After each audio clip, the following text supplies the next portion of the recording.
Ele tinha tudo: o relógio no pulso valia mais do que a maioria das pessoas ganha em 10 anos, o carro esperando na porta custava o equivalente a uma cobertura no centro da cidade, o sobrenome, gravado em arranha-céus, impresso em manchetes, sussurrado em reuniões de alto escalão com um misto de admiração e medo, ele era Rodrigo Monteiro Cavalcante, o homem que transformou uma herança modesta em um império de 7 bilhões de reais, e que acordava toda manhã convencido de uma única verdade, que o mundo existia em dois grupos, os que valiam seu tempo, e os que não valiam nada.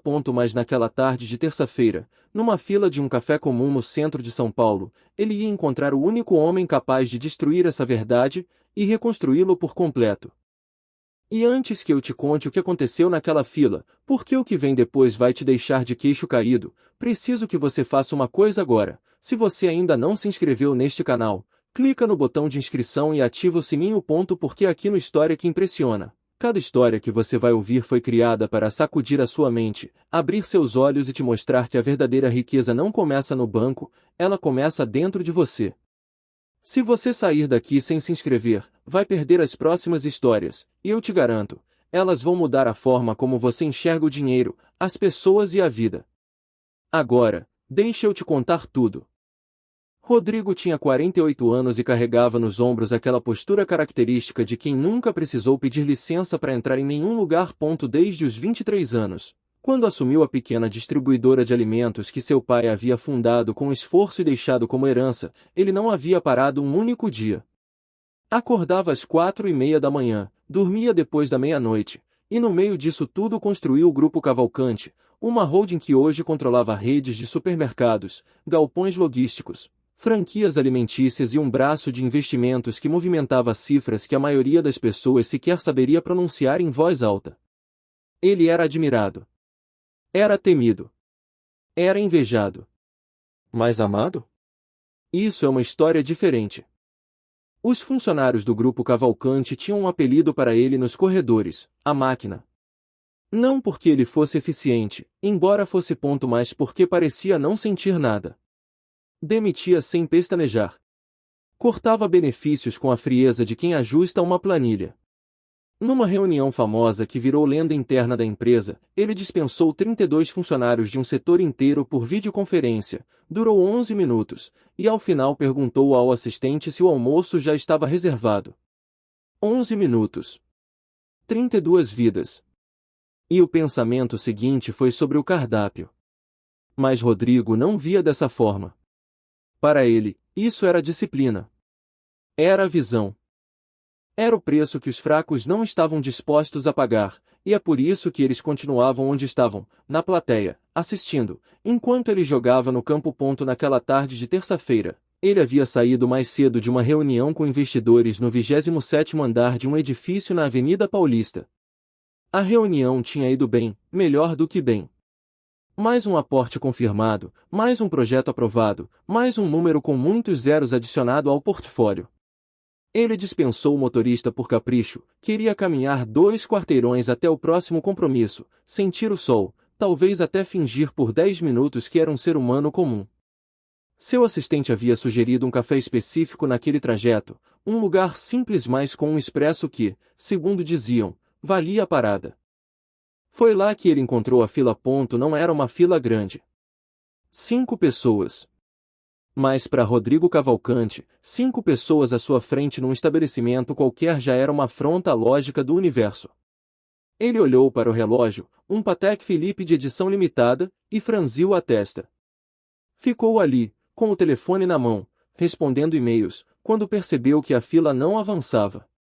Ergueu os olhos e viu o motivo. Na frente de todos, havia um homem. Um homem simples.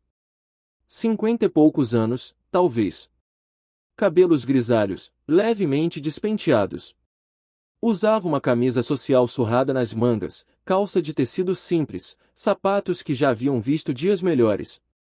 Na mão, segurava uma carteira de couro tão desgastada que a cor original mal se reconhecia.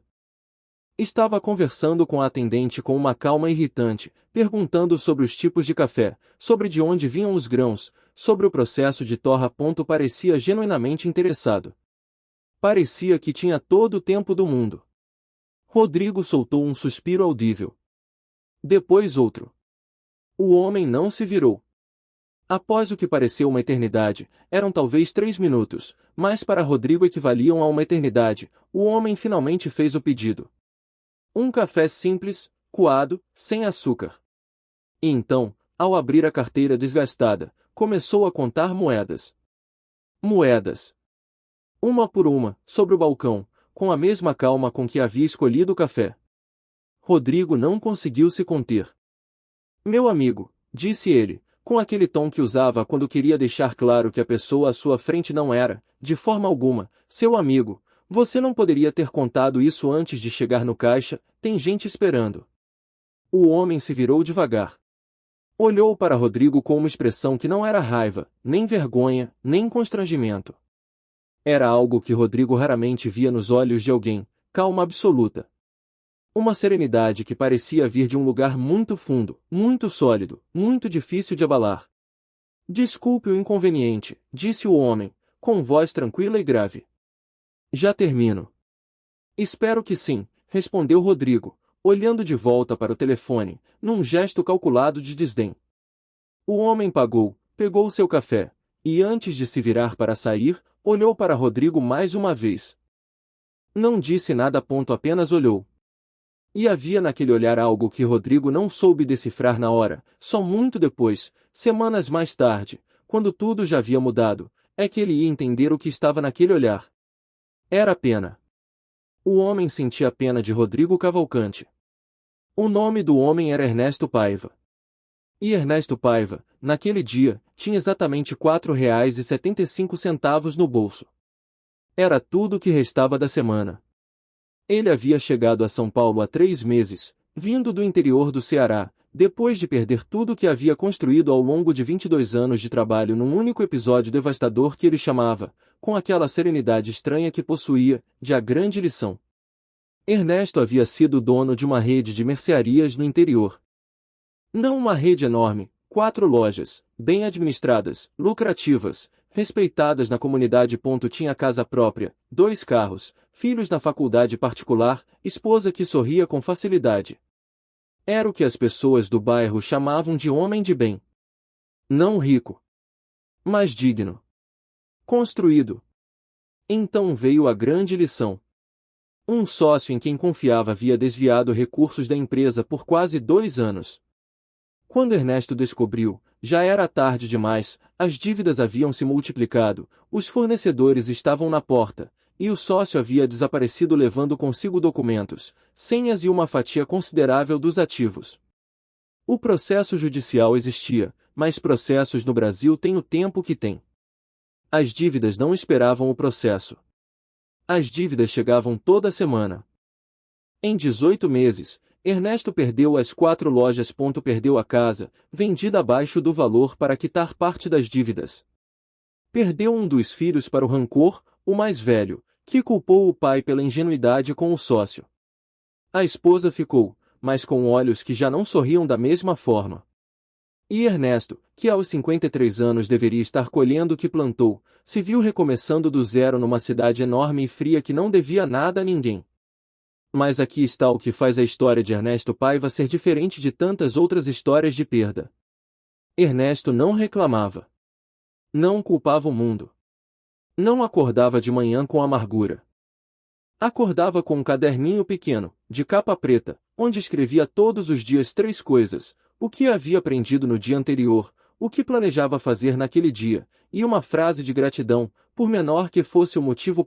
Nos dias mais duros, a gratidão era pela xícara de café que ainda conseguia tomar. Mas ele escrevia. Todo dia, sem falhar. Ele morava num quarto de pensão perto da Estação da Luz, pagava R$ 650 por mês, dividia o banheiro com outros 3 inquilinos e cozinhava num fogareiro elétrico. Mas naquele quarto, havia uma coisa que nenhum dos outros inquilinos tinha: um quadro branco pequeno, comprado por R$ 15 numa papelaria do bairro, onde Ernesto havia escrito uma única frase com letra firme e caprichada. Perdi tudo. Mas ainda tenho o que construiu tudo, a cabeça e as mãos.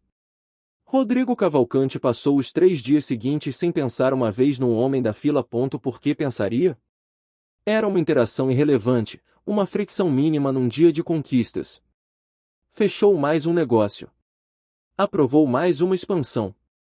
Jantou no restaurante onde a entrada custava o salário mensal de muitos brasileiros e fez isso sem nem olhar o preço, não porque era desleixado com dinheiro, mas porque havia chegado num ponto em que certas coisas simplesmente não existiam mais como variáveis no seu universo. Mas na quinta-feira à noite, algo aconteceu que Rodrigo não havia planejado e não sabia como processar. Ele não conseguiu dormir. Não era ansiedade de negócios, ele estava acostumado com isso, tinha aprendido a separar. Era outra coisa. Era aquele olhar. O olhar do homem no café. Aquela calma inexplicável. Rodrigo ficava voltando para ele sem querer, como a língua que volta involuntariamente para um dente mole. O que era aquilo?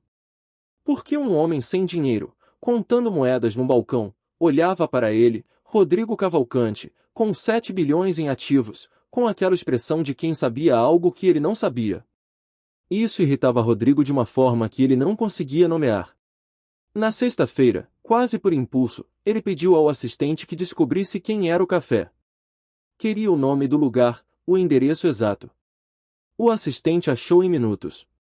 Rodrigo disse que voltaria lá na segunda-feira seguinte. O assistente não perguntou por quê. Assistentes de Rodrigo Cavalcante aprendiam rápido a não fazer perguntas desnecessárias. Na segunda-feira, Rodrigo estava no café às 2 da tarde. Pediu um expresso, sentou numa mesa perto da janela, e ficou ali fingindo olhar o telefone enquanto observava o movimento. Não sabia o que esperava encontrar. O homem provavelmente não voltaria no mesmo dia, no mesmo horário, na mesma semana. Era uma aposta sem fundamento racional. Rodrigo sabia disso.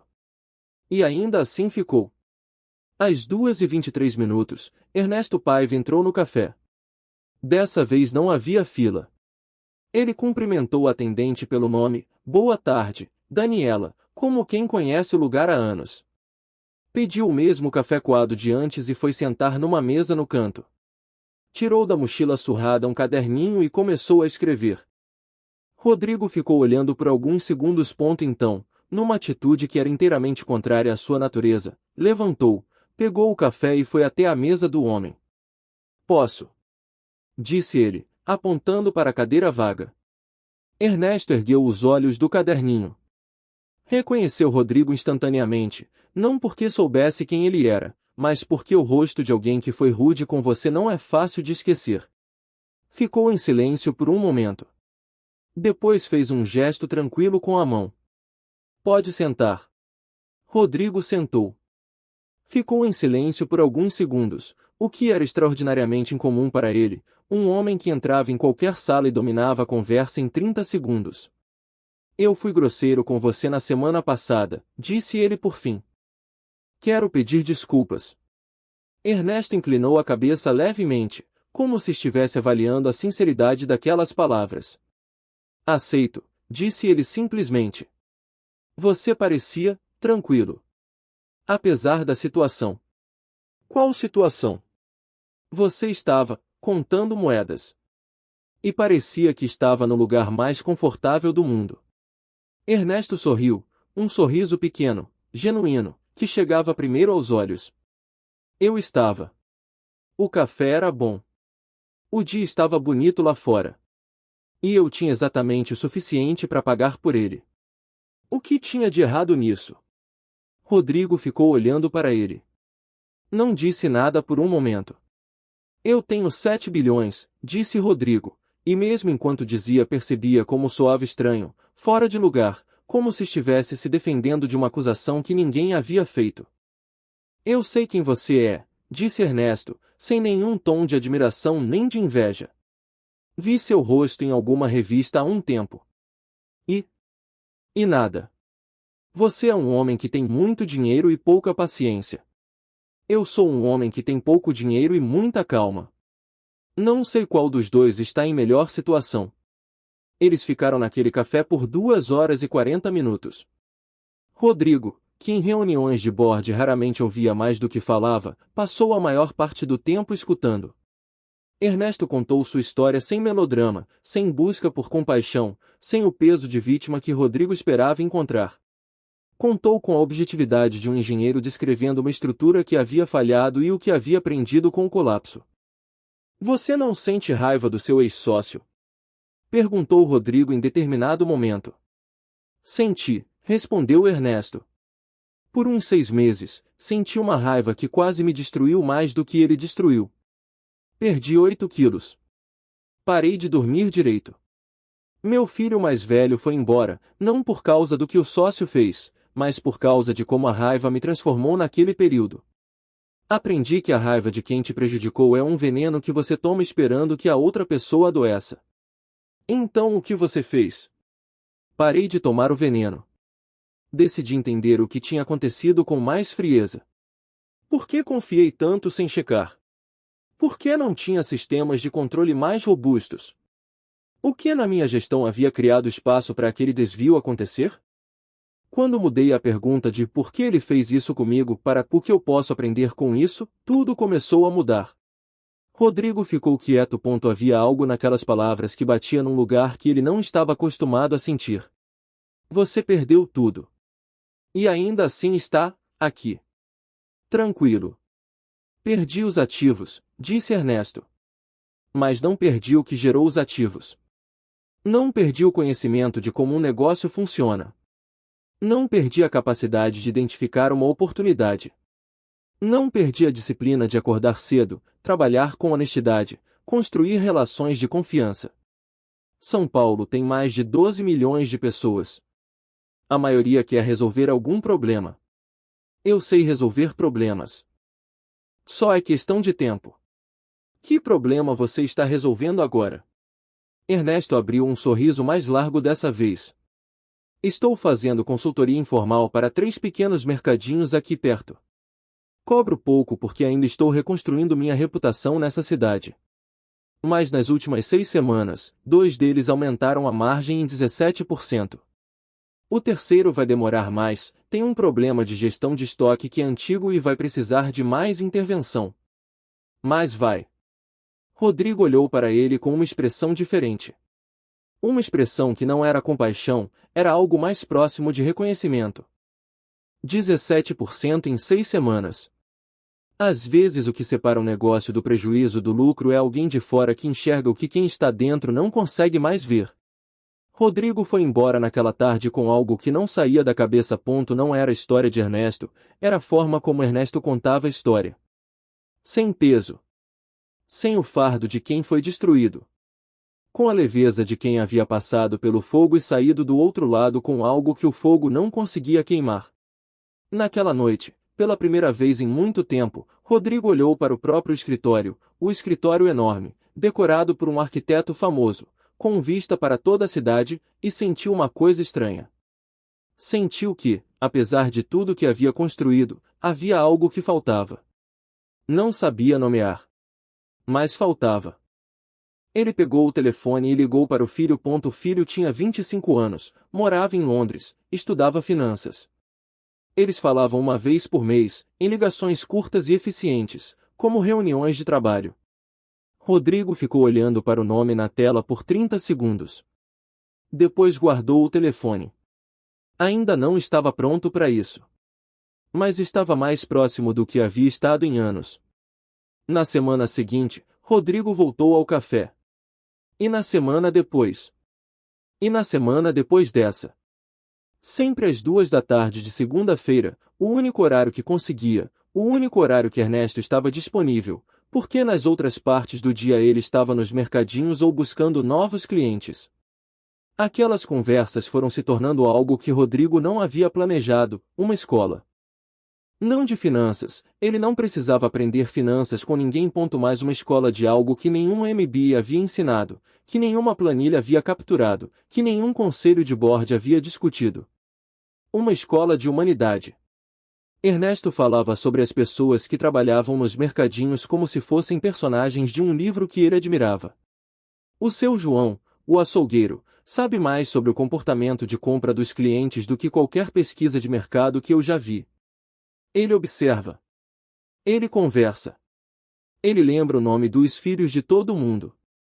O movimento na seção dele é 30% maior do que em qualquer outro mercado da região. Rodrigo ouvia isso e pensava nos 32 funcionários dispensados em 11 minutos. Pensava em quantos seu João estavam entre eles. Ernesto falava sobre erros com uma generosidade que Rodrigo achava perturbadora. Errei muito. Errei na escolha do sócio, errei nos controles, errei na reação inicial. Mas cada erro me ensinou algo que o sucesso nunca teria ensinado. O sucesso é um professor preguiçoso, ele te diz que você está certo sem explicar por quê. O fracasso é brutal, mas honesto. Rodrigo começou a escrever. Não decisões de negócios, isso ele sempre havia escrito. Mas reflexões. Perguntas. Coisas que as conversas com Ernesto despertavam nele e que ele precisava colocar em algum lugar antes que evaporassem. Numa manhã, olhando para o que havia escrito, percebeu que havia 4 páginas sobre o filho. Sobre as ligações de 1 minuto. Sobre as reuniões de conselho a que o filho nunca havia sido convidado. Sobre a formatura na faculdade a que Rodrigo havia chegado atrasado porque havia uma importante ponto. Ele leu as 4 páginas 2 vezes. Então dobrou o papel e guardou no bolso do paletó. Ficou ali o resto do dia. O 5º encontro no café foi diferente. Ernesto chegou com energia diferente, não agitada, mas carregada. Tinha nos olhos aquela faísca específica de quem está prestes a executar algo que pensou muito. Sentou, tomou um gole do café e disse diretamente: Rodrigo, eu preciso te pedir um favor. Você pode dizer não e eu vou entender completamente. Era a primeira vez que Ernesto pedia algo. Em semanas de conversa, jamais havia pedido nada. Rodrigo percebeu isso instantaneamente. Fala. Tem um mercado aqui no bairro do Cambuci. Dono se chama Benedito, 58 anos, fundou há 31 anos. Está prestes a fechar. Não por falta de movimento, o movimento é bom. Mas por uma dívida contraída há 4 anos com um credor informal que cobra juros que não são legais. Já comprometeu metade do fluxo de caixa mensal. Ele está destruído. Não dorme. A mulher adoeceu de preocupação. Filha teve que parar a faculdade para ajudar no caixa. Rodrigo ficou em silêncio, esperando. Eu mapeei tudo. A dívida pode ser renegociada por um valor bem menor se houver um agente com capacidade jurídica e financeira suficiente para pressionar o credor a aceitar um acordo. A dívida original era de R$ 85 mil. Com os juros abusivos chegou a R$ 340 mil. Um bom advogado consegue reduzir isso de volta para o principal mais juros legais, em torno de R$ 110 mil. Negócio, livre dessa dívida, fatura com margem saudável. Eu já fiz o levantamento. Você quer que eu banque a renegociação? Eu quero que você avalie se faz sentido. Não como caridade. Como negócio. O Benedito poderia pagar um financiamento nos próximos 3 anos com os próprios resultados da loja. Você recuperaria o capital com juros menores do que os do mercado informal, mas com muito mais segurança jurídica e moral. Rodrigo olhou para Ernesto por um longo momento. Quanto você vai ganhar com isso? Nada. Estou fazendo porque o Benedito foi o primeiro cliente que me contratou quando cheguei em São Paulo. Me contratou quando eu não tinha nada para mostrar a não ser minha palavra. Não tem preço para isso. Rodrigo mandou o melhor advogado trabalhista possível do escritório para analisar o caso no dia seguinte. O advogado confirmou tudo que Ernesto havia mapeado, com um adicional: o credor informal havia cometido pelo menos 3 irregularidades documentadas que o expunham juridicamente. A posição de negociação era ainda mais favorável do que Ernesto havia estimado. Em 2 semanas, a dívida estava renegociada por R$ 95 mil, com pagamento em 36 parcelas com juros de 1,2% ao mês, abaixo do mercado, acima de zero, justo para todos. No dia em que Benedito assinou o acordo, chorou. Eram lágrimas que vinham de um lugar muito fundo, do tipo que só sai quando um peso que você carregou por anos é finalmente tirado dos seus ombros. Rodrigo estava presente, não havia planejado estar, mas Ernesto havia ligado na manhã anterior dizendo: você deveria vir, e Rodrigo havia cancelado uma reunião para isso. Foi a primeira reunião que ele cancelava por um motivo que não era negócio. E não se arrependeu. Benedito, entre lágrimas, Olhou para Rodrigo e disse: "O senhor não me conhece. Não devia nada para mim. Por que fez isso?" Rodrigo ficou em silêncio por um momento. Olhou para Ernesto, que estava ali do lado com aquele sorriso tranquilo de sempre. "Porque alguém que eu conheço me ensinou que negócio não existe sem gente. E que às vezes a decisão mais inteligente e a decisão mais humana são a mesma coisa." Nos meses seguintes, algo começou a mudar no grupo Cavalcante. Não de uma hora para outra. Não com um discurso inspirador numa reunião de diretoria. Mas de forma gradual, molecular, como a mudança de temperatura que você não percebe hora a hora, mas que transforma completamente a paisagem de uma estação para outra. Rodrigo começou a chegar nas reuniões com perguntas que seus diretores não estavam acostumados a ouvir. Quem são as pessoas que vão ser afetadas por essa decisão? O que nossos funcionários de linha de frente pensam sobre esse processo? Por que estamos descartando essa proposta de inovação interna? Quem a escreveu? Traz essa pessoa para conversar comigo. Numa reunião sobre a expansão de uma rede de supermercados para uma nova cidade, quando o diretor financeiro apresentou os números de redução de quadro para otimizar o custo de abertura, Rodrigo fez uma pergunta que silenciou a sala. "Se eu fosse um desses 43 funcionários que vamos não contratar, o que eu precisaria ouvir nesta reunião para acreditar que esta empresa se importa com gente?" O silêncio durou quase 20 segundos. Depois o diretor de RH, uma mulher chamada Fernanda que havia tentado levantar questões semelhantes por anos sem ser ouvida, disse timidamente: "Posso fazer uma proposta alternativa?" E Rodrigo disse: "Por favor." A proposta de Fernanda, que havia ficado numa gaveta por 14 meses, envolvia um programa de contratação gradual que custava 30% a mais no primeiro ano, mas gerava retenção e engajamento que o modelo de corte nunca havia conseguido. Os números de longo prazo eram melhores. Rodrigo aprovou na hora. Fernanda saiu da reunião com olhos brilhando.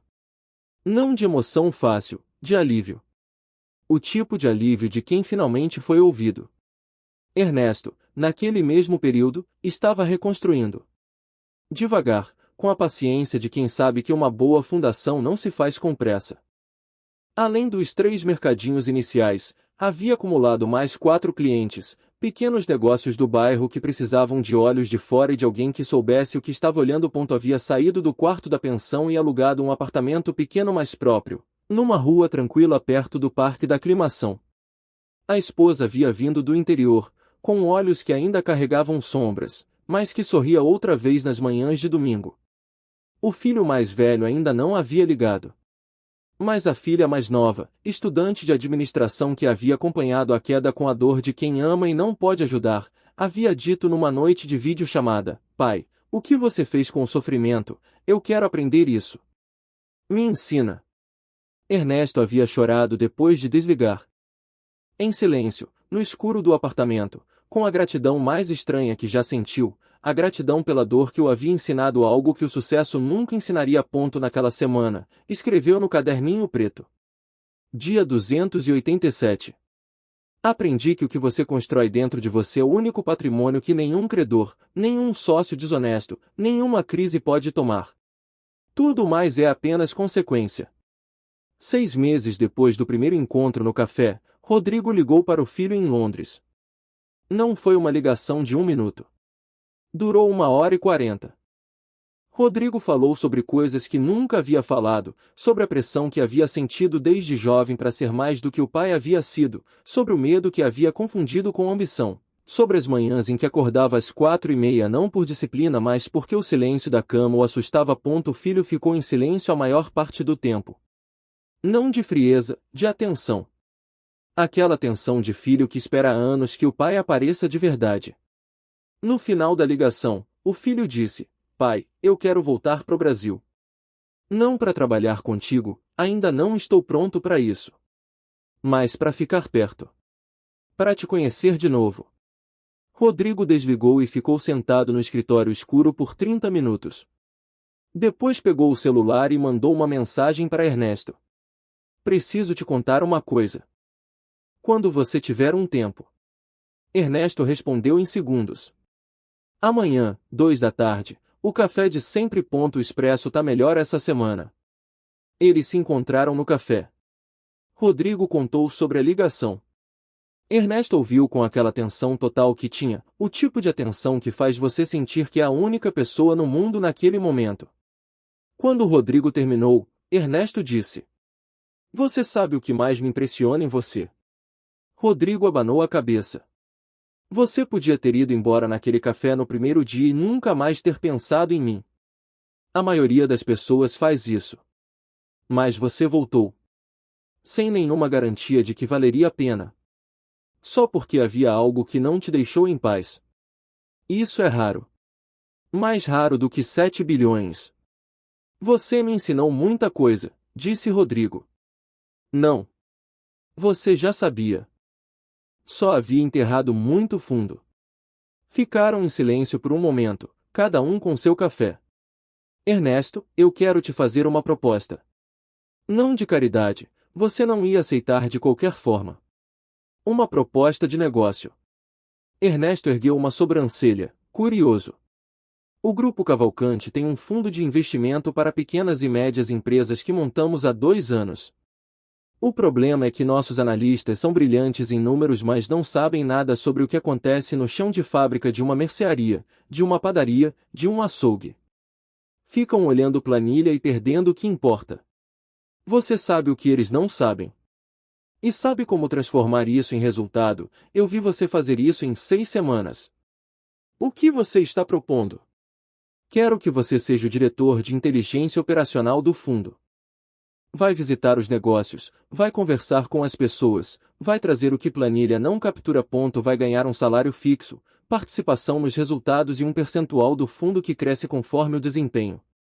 Em 5 anos, se o fundo performar como acredito que vai performar com você, você vai ter mais do que perdeu." Ernesto ficou olhando para Rodrigo por um longo momento. "Por que eu? Por que você entrou numa fila de café sem dinheiro para pagar e saiu de lá com mais dignidade do que eu tinha com 7 bilhões? Preciso desse tipo de visão dentro da minha empresa." Ernesto aceitou. Começou na segunda semana do mês seguinte, numa sala simples que ele mesmo escolheu, não um escritório grande que lhe ofereceram, mas uma sala menor, perto dos analistas, onde pudesse ouvir as conversas e sentir o pulso do lugar. Trouxe o quadro branco do apartamento e pendurou na parede da sala. A frase ainda estava lá, com a mesma letra caprichada. "Perdi tudo. Mas ainda tenho o que construiu tudo, a cabeça e as mãos." Os analistas olhavam para aquela frase com uma mistura de curiosidade e respeito. Ninguém perguntou o que significava. Mas todos sentiram que significava algo.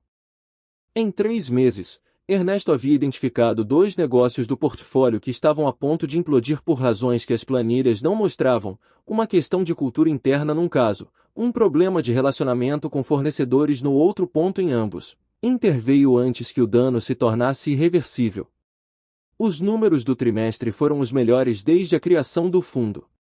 Numa reunião de revisão de portfólio, quando Rodrigo apresentou os resultados ao conselho, um dos conselheiros perguntou: "O que mudou?" Rodrigo olhou para Ernesto, que estava sentado num canto da sala com o caderninho preto aberto no colo.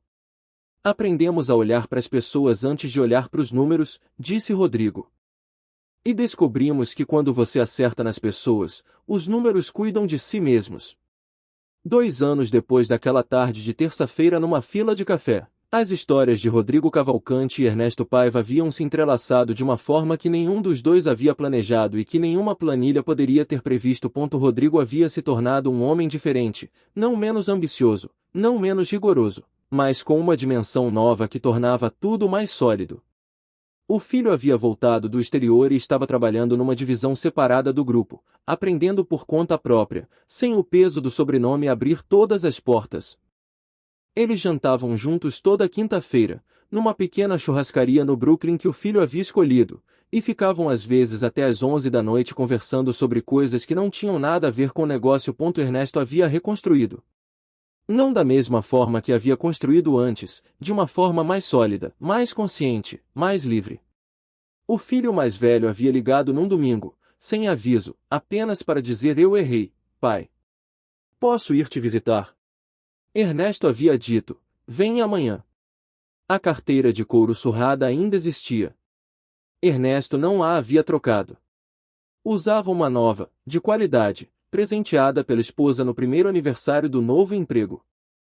Mas a velha ficava numa gaveta do escritório, como um lembrete silencioso de que ele havia chegado a São Paulo com R$ 4,75, com um quadro branco de R$ 15 e com a única coisa que nenhuma crise poderia ter tirado dele ponto a cabeça. As mãos. E a calma de quem sabe que o que você constrói dentro de você é permanente. E você, que está ouvindo essa história agora, o que está levando daqui? Talvez você esteja no começo da sua construção, como Ernesto estava antes de tudo desmoronar. Talvez você esteja no meio de uma perda que parece definitiva, como Ernesto estava quando chegou em São Paulo. Talvez você seja o Rodrigo, com mais do que precisa em números e com fome de algo que o dinheiro ainda não comprou. Ou talvez você seja os dois ao mesmo tempo, dependendo do dia. O que essa história quer deixar em você não é a conclusão de que os ricos são frios e os pobres são sábios. A vida é mais complicada e mais bonita do que qualquer fórmula sim. O que essa história quer deixar é a pergunta que Ernesto fazia toda manhã no caderninho preto. O que você está construindo dentro de você? Porque o que está fora, o saldo, o carro, o título, o endereço, tudo isso pode mudar. Pode crescer. Pode desaparecer. Pode voltar de uma forma diferente. Mas o que está dentro de você, o que você cultiva no silêncio das manhãs difíceis, o que você escreve quando ninguém está olhando, o que você escolhe sentir quando seria mais fácil se encher de amargura, isso é o único patrimônio verdadeiramente seu. E a verdadeira riqueza, como você acabou de ver, sempre começa de dentro para fora. Se essa história tocou algo em você, se você saiu daqui com uma pergunta, com uma faísca, com aquela sensação boa de que alguma coisa mudou de lugar dentro de você, então você está no lugar certo. Porque é exatamente isso que o canal História que Impressiona foi criado para fazer. Cada história que você vai encontrar aqui é uma janela, para uma decisão corajosa, para uma virada inesperada, para uma lição sobre dinheiro, disciplina e sobre o que realmente importa quando você despe tudo o que é superficial. Clique em inscrever agora. Ativa o sininho. Porque a próxima história já está a caminho, e eu te prometo que ela vai te prender do começo ao fim da mesma forma que essa prendeu. As histórias que mudam a maneira como você pensa sobre a vida não aparecem sempre. Mas quando aparecem, você precisa estar aqui para ouvir. Até a próxima história. E lembre, a sua ainda está sendo escrita.